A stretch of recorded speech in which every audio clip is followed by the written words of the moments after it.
Alright guys, welcome back to the channel. If you're new, my name is Bobby. Guys, today we're going to react to Andrew Tate on the PBD podcast. He talked about Palestine, Israel, and the Jewish influence on America and the rest of the world. So many brothers got really upset with Andrew yet again for the 1000th time after all. They say now he's a Mossad agent and whatnot.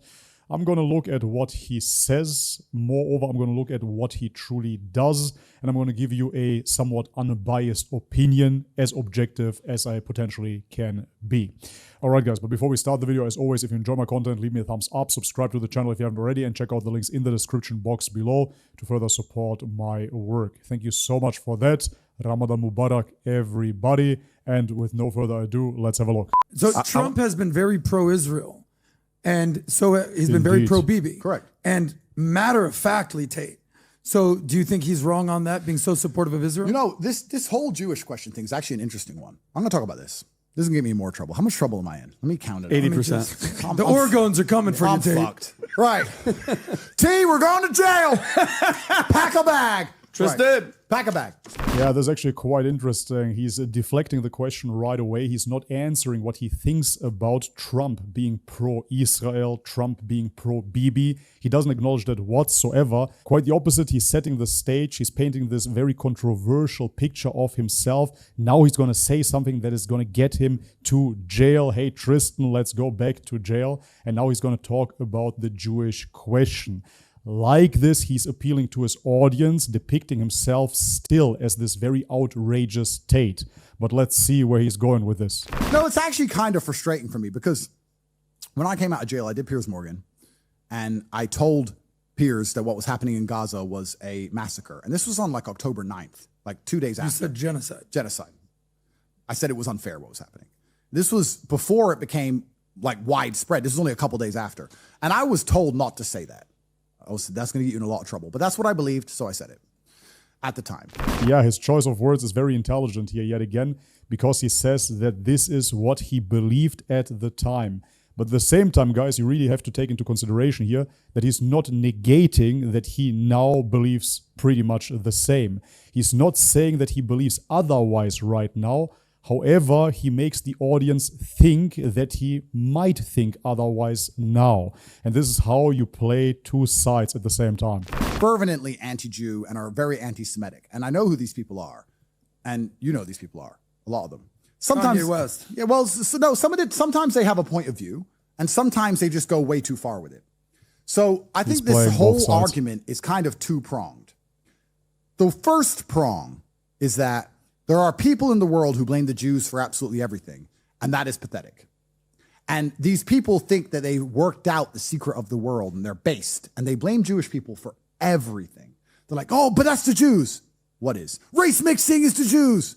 Maybe they're attacking me for supporting race mixing. My dad is black, my mother is white.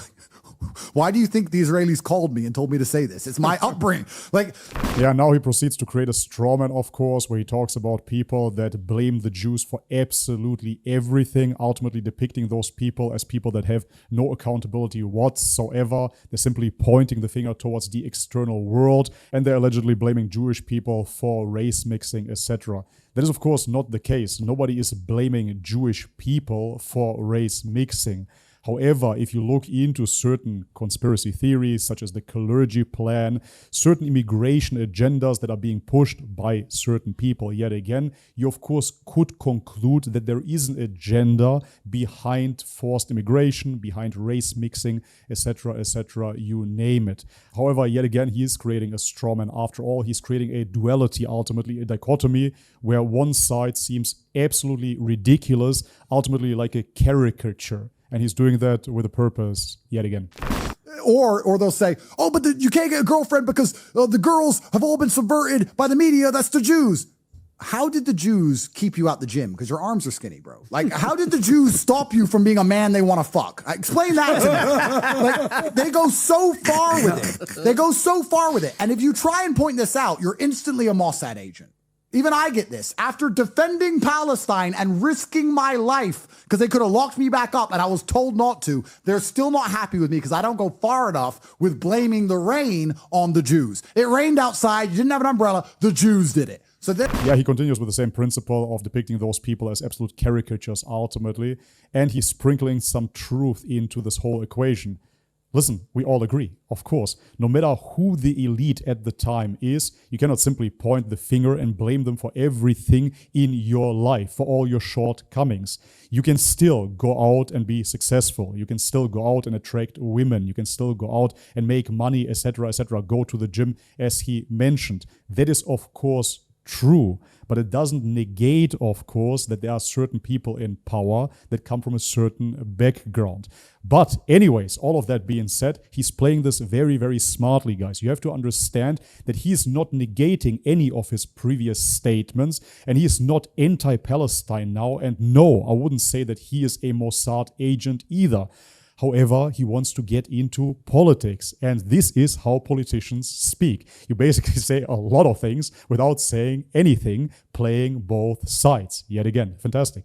There's the psycho side of it. Mm-hmm. But as a rational person who likes to see both sides of the argument, I would also argue it is interesting that it seems the only influence over the American government that we're not scared about or we don't measure is the Israeli influence of the American government. It seems they do have some control over the American government. They do lobby heavily, and nobody talks about it in a negative way. Whereas if the Chinese do it or the Russian do it, there seems to be a big problem. It doesn't seem to be measured when Israel does it, and nobody seems to be concerned by it.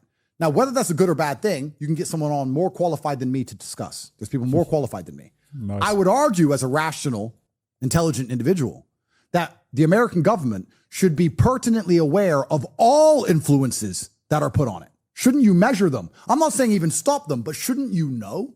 Because let me ask another question. This is a thought experiment. If you allow a nation to influence your nation and you allow it to happen unchecked, who's influencing the influencer? I don't know this at all. This is off the top of my head. Who says Israel's not being influenced by China, Russia, whoever? What I'm saying is they can be a conduit if you allow it to be unchecked. So I understand that Israel seems to be the only country that can influence American politics without being checked. I understand that. I understand that's strange. I agree that should be measured. That's true. However, to argue that the Jews are the only reason why you're a little bitch hiding in your house at home, that's also bullshit. There's definitely a lot of irrationality on both sides. That's what I would say about that whole subject. And I think that people should be more rational and approach it rationally.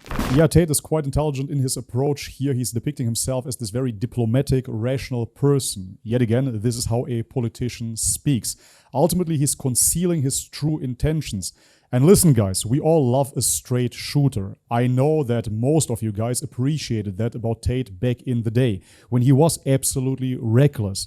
But at the same time, you have to understand that the words don't really define a person. Ultimately, what defines a person are their actions.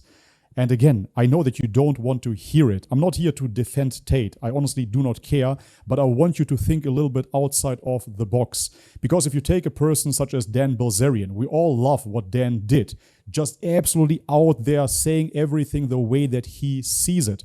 But this can lead to a lot of problems in his life. It can actually even lead to death. And then, matter of fact, if he dies because he was an uncalculated loudmouth, then ultimately his positive work cannot continue, and this could be a detriment for the people of Palestine as well. So you have to be very, very intelligent, and therefore Tate is concealing his true intentions over here.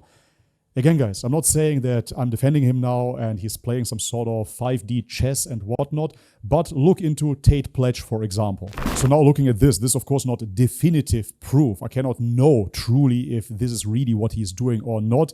But according to his website, he is donating to Islamic countries. Shoes for children here, food distribution, more food distribution, school building, shelter for refugees, more food distribution, homes for orphans and whatnot. Yet again, I have to take this at face value, of course. I cannot possibly know if this is true or not, but if it is true, then his actions speak louder than his words at this moment, because he's still in heavy support of Islamic countries, but on the surface level, he's taking a more diplomatic approach to play both sides. Because what else is he supposed to do? You have to really take into consideration that this guy and his brother, they are facing humongous trials in front of court. And despite what people believe, that all of those charges have been simply dropped and it is not a big deal, no, it is still a big deal, of course, and he's still facing potential jail time. And this is why now he has to please his superiors. There's actually an unwritten rule, if you will, that you never want to cross your superiors. You always want to play by their rules. You always want to flatter them. You always want to be on good terms with your superiors. This is essentially war psychology, and I'm sure that Tate is very well aware of that. And so now, who are his superiors? He's been buddy-buddy with Elon Musk, with Trump. Some people say that this is why he went to America right now. So he's still battling his court case. He's still trying to win the upper hand here. And in this game, he has to please certain sides. And we all know who those powerful sides are. But does this take away of what he's doing in private? Of course not, because we do not know his true intentions here.